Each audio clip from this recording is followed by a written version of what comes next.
What animal Oh. deserves a signature dance? Cows deserve recognition for all the hard work that they're doing, for giving us the beef.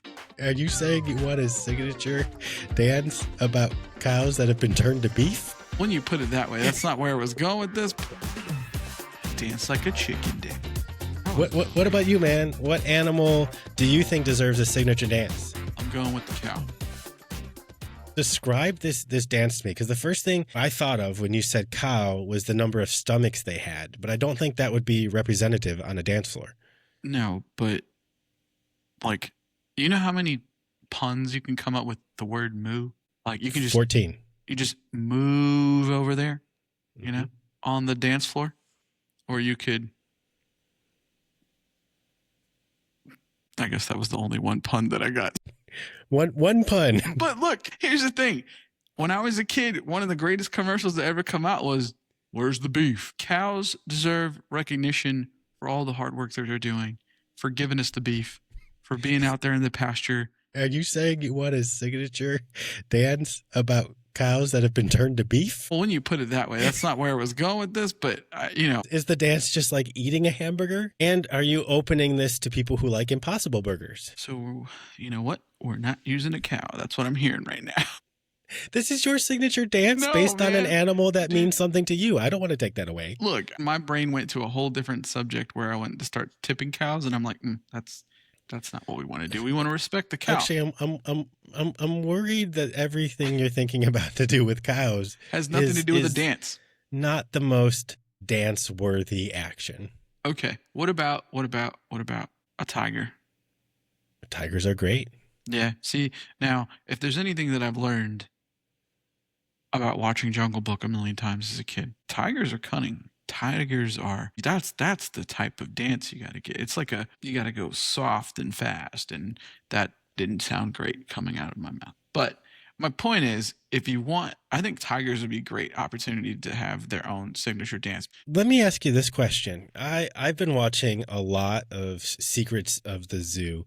Once again, with my daughter, we won't do cartoons, but Secrets of the Zoo feels educational. It is educational. Although we have to fast forward like half of the medical scenes, because there's a lot of medical scenes in Secrets of the Zoo, and I am not emotionally or mentally equipped to explain some of the things that are happening. But in there, they are able to train these animals to do some of the most amazing things. I've seen polar bears come up and they put their hand up on a ledge so you can give them a shot. I can't even train my daughter to put her hand on a ledge for a shot at the doctor's office, although the show is helping with her love for doctors and nurses. Remember, we appreciate them this week. But my question is, as these zoos get better at learning about animals, learning how they communicate, how they live their lives, and put them in environments that represent what they might experience in the wild, do you think we should be going to these animals like the tiger and having them show us what their signature dance is? Like we put on the chicken dance or, the latest Taylor Swift beat and just see what happens. And that becomes their signature dance. This sounds phenomenal. This sounds like a great idea. We go to the zoo, play the next top song, and see what happens. But also, you know who I think sloths would make a great signature dance, because you don't really move. You just stand in place. And that's like super simple, You just stand there and you just hold on to someone, perhaps maybe the love of your life if you've gotten married, and just pretend that they and you are the sloth living in life. How's that sound? It sounds great. And a good mental tip I would give to anyone who does want to try dancing like a sloth this weekend at the clubs, I would say, you know how they say when you go up to give a presentation, you should picture everyone in their underpants? Yeah. Well, when you go up to dance on a table like a sloth, because I assume you want to do this publicly, when you go up to dance on the table like a sloth, picture you're moving through Jell-O. I picture lime green Jell-O. Not a Jell-O I'd want to eat, but a Jell-O I'd be okay moving slowly through by dancing. Matt, what other animals deserve their own signature dances? It hurt me a little bit that when you asked that question, you chuckled as though you had already pictured what animal you would prefer I dance at in most most events. I think there's a lot of animals that deserve signature dances. My gut reaction is to say polar bears deserve it because I just love polar bears. Heck yeah. But I also don't really know what the polar bear dance would be like. Do you growl at people and run at them until they leave or walk off on your own? Because polar bears are kind of solitary. Dude, I've seen Coca-Cola commercials during the holidays. Those polar bears probably got moves. They probably do. Those are animated polar bears, so I don't know if that translates to real polar bears. I think the Polar Bear Union would prefer the signature dance be based on actual polar bears and not AI polar bears. Respect. You know, I think the first animal that comes to mind where the dance would be pretty repeatable, because I think when you're giving an animal a signature dance, you want it to be an animal that a lot of people can replicate. You don't want it to be an animal that half the world's population is going to say, well, there's no way I can dance like a giraffe because that requires me to reach the top shelf in the kitchen. See, it's rude to give the giraffes. And no offense to anyone who does have a giraffe dance, show it in the comments. We'd love to see it. So I'm going with, and a lot of people, especially in high school, because we know high schoolers can be the friendliest, kindest, and most open-minded people. Many people have said when they watch me walking from afar, I kind of waddle just a little bit like a penguin. And so I think we should normalize it. Just like Urkel normalized the Urkel dance in the hit 80s and 90s show Family Matters. One of the greatest shows ever. Greatest shows ever. I want to normalize the penguin waddle. Get on the dance floor and just kind of waddle to the beat. First of all, I would join you because I think I also waddle, and infectious. Waddling is great. But would you do it to the beat of like the chicken dance where you go waddle, waddle, waddle, waddle, waddle, waddle, waddle, waddle, waddle, waddle, waddle, waddle, waddle, waddle. And I'm sorry for your edit post for that clap. My bad. I think if I learned anything, I was recently on an international flight and my daughter was there, and she doesn't get to watch cartoons regularly, but if you're on a plane, there are no rules. And so we put on the animated classic Happy Feet, and she refused to watch it with sound. So we watched Happy Feet 5 consecutive times in absolute silence. It was the greatest 9 hours of her life.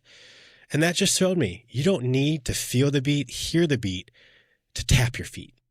That's ooh, nice. That was a good one. You went to like north and south, like polar opposites. I did. Penguins. I did. And you went polar bears. Well, although some penguins do live north of the South Pole or south of the North Pole. They're not exclusive.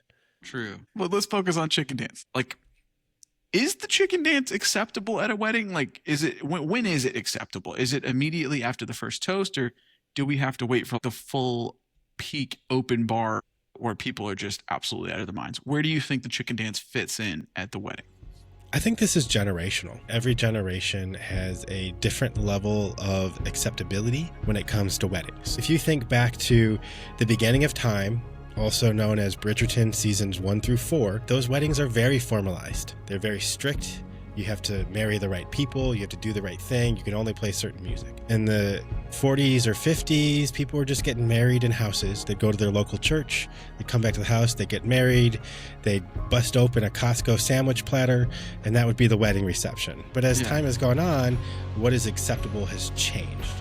And I think we've reached the point in history where we have come as far from a formalized wedding as possible. We live in a time where weddings can be as personalized and quirky and strange as you want them to be. I've seen clips on YouTube that would horrify you. People wrapping their vows, eloped weddings, boat weddings. If sparklers are the way you want to tell the world that this is the person you're going to be filing taxes with for the rest of your life, do it. Throw water balloons at people in their fanciest clothes and hope they still send Christmas present next year.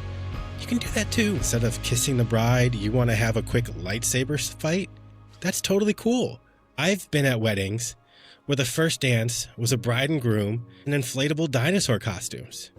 And they just kind of hopped around to express their love. The priest will still say, sure, you're married now. So when you ask the question, when does the chicken dance become acceptable? just about anything I think is acceptable in the wedding. If it is a true expression of love and forming that lifelong bond. I did not know that you would go to bat so hard for chicken. I am coming for the chicken dance in a good way. In a good way. In a good way. In a great way. Right? So there is no wrong time to play the chicken dance. The best time to play the chicken dance is when it meets that maximum impact that you can stomach. And then after that, you can go, well, I've heard the chicken dance. I can go home. I've seen everything there is to see at this wedding. Hey, I think you raised some really good points. I think this should... I'm glad you framed it that way. It's your day, right? Do what you want. Mm-hmm. If people want to ride with you, then they ride. If not, they shouldn't be there. So even if people are riding with you, it's still not the most attractive dance. Which part of the dance is the most awkward? Is it the beak clapping, the wing flapping, or the dreaded 4-clap bridge? Look, the 4-clap bridge has been known to trip me up in the past. However, I'm going to say it's the tail feather shaking for me. And I'm going to say it's a tail feather shaking to me because I like to think that I have a booty to shake. I try not to think about that part of you. Well, thank you for not thinking about my booty, but I like to shake my tail feather. The problem is I can't, it doesn't move left and right or up and down or whatever they want to call it. Like it's stiff. I'm stiff. I love the dance and I love to move and I think I've got good moves on the dance floor, but when it comes to shaking my booty, that's the part that shaking my tail feather is kind of weak on my end. How about you? Well, when we were talking about the beak clapping part, I thought that you clap in front of your face, but you said to the side. And the way my mind works now, I'm always going to be wondering what is the right way to beak clap. And you're probably saying a normal person, this wouldn't bother them. Just do what you're going to do. Do 2 hands in any direction. It's fine. But now it's something I'm going to have to be thinking about every time there's a chicken dance. And you watch me at a chicken dance in the future, you're going to see there's a half-second delay where I am waiting to see what the acceptable direction of the beak clapping is. I think we need to go to Tulsa, Oklahoma and see the chicken dance where it came from. Do they do it regularly there, or are they aware we're going to show up and ask them to perform? No one's aware we're going to show up. Maybe in the future. They would be if they subscribe to this podcast and are watching. Shout out to all of the Oklahomans on our subscriber list. There you go.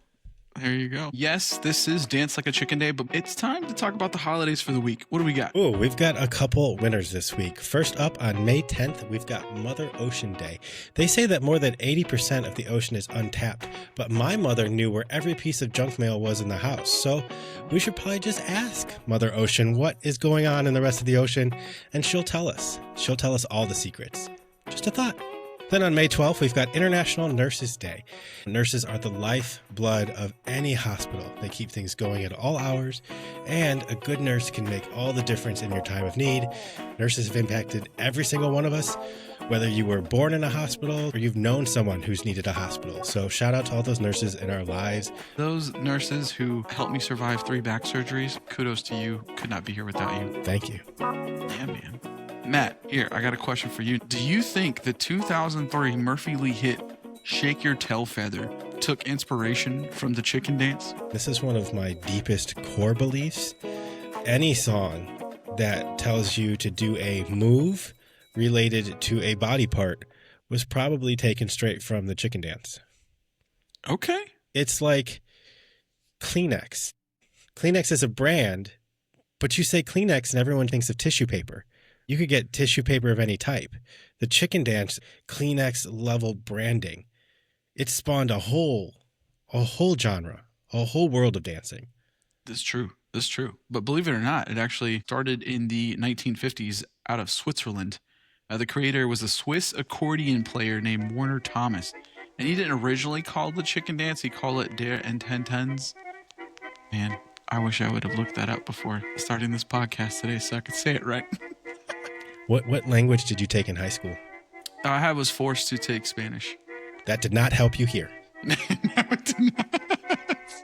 Look, but when the song made its way to the U.S. in the 1970s, it was actually performed with people who wore duck costumes in festivals.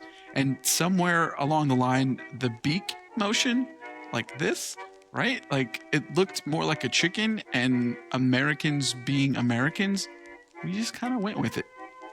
Legend says that it became a staple at the Oktoberfest based in Tulsa, Oklahoma, where a man by the name of Joseph Hart brought out chicken suit. But hey, 1970s, things were a little different, right? Fun fact though, here's the real true skinny on this chicken. The song really actually blew up in 1981 when the British band The Tweets released a version that got all the way to number 2 on the UK singles chart and remains the most used version of the song we use today. So, Matt, your origin story, it makes sense. It sounds like it's the Coke of the South where everything's a Coke. Thoughts? I am more of a Pepsi fan. That's fair. Shout out to Oh, you wanted thoughts on the chicken dance? So yeah, but hey, it is our podcast. we can talk about whatever we want. All right, so look, I went to a couple high school dances. What was the vibe? Were you on top of the tables? But let me tell you my real thing with dances. I learned really young about dances. My first real dance, elementary school.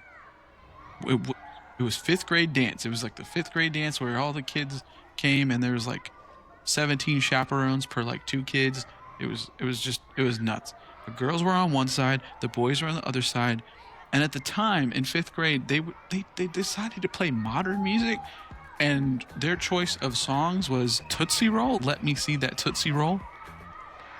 As suggestive as the chicken dance. At 5th grade, like, I thought Tootsie Rolls were just pieces of candy. I was like, why? Someone loves Tootsie Rolls that much that they were talking about chocolate? And I was like, what? It was just confusing. But as you try to approach the girl when the Tootsie Roll song came on to ask her to dance, that's when the chaperone would come in and be like, "Say room for Jesus." Like, we know it was just a different vibe. But yeah, Tootsie Roll, 5th grade dance.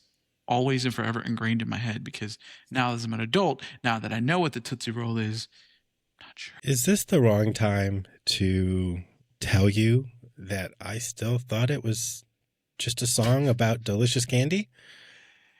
I hate to be the one to tell you that it is way more nefarious than that, but as an adult, I can totally appreciate it. The way you've described this, I'm not sure if I want to Google this after the episode or just live in ignorant bliss for the rest of my life. You, sir, ignorant bliss. Sounds good to me. Yeah. Akshay, thank you for asking about my experience at high school dances. I also went to high school dances. So great.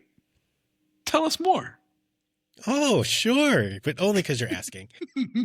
We had a number of dances in high school. I'd say for most of them, I didn't dance, but occasionally I would try to dance. But I think what was more interesting about the high school dances is the high school dance is the type of place where you can make yourself known by how you approach it. Do you wear the best graphic t-shirt in your collection, and now people are like, that's the dude with the graphic t-shirt? Or do you bust the smoothest chicken dance ever, and now you're in 4th period math, and some girl comes up to you and she's like, hey, I saw your chicken dance. Iconic. I just imagine, because I've known you a long time, and I do know how deeply dance is ingrained into your entire essence.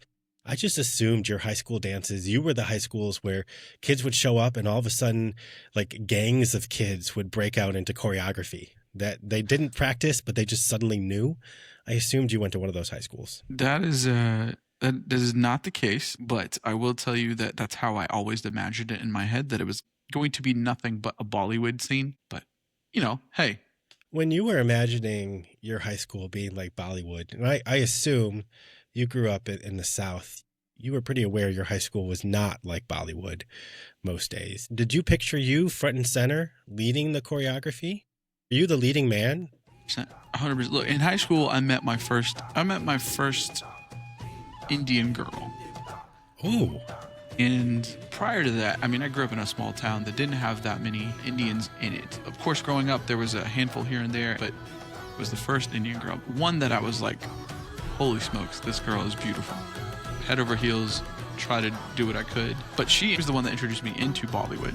I'd never seen Bollywood, never had didn't take a care for it. But then she showed me this one dude who had like an extra thumb, and those that are out there that loves. So he had 6 appendages on his hand. Exactly. But she was in love with this kid, this guy, this man. You would ask me like, did I imagine it? Yeah. Once I got introduced to him and him dancing in Bollywood movies, I always thought like, maybe I could do that. Maybe I could not have 6 appendages and still dance the way he does. Hands down, homeboy, one of the best dancers ever to come across Bollywood cinema. Hrithik Roshan is his name. What was the first movie you remember seeing him? Do you remember the name? Kal Ho No Ho. What was it about?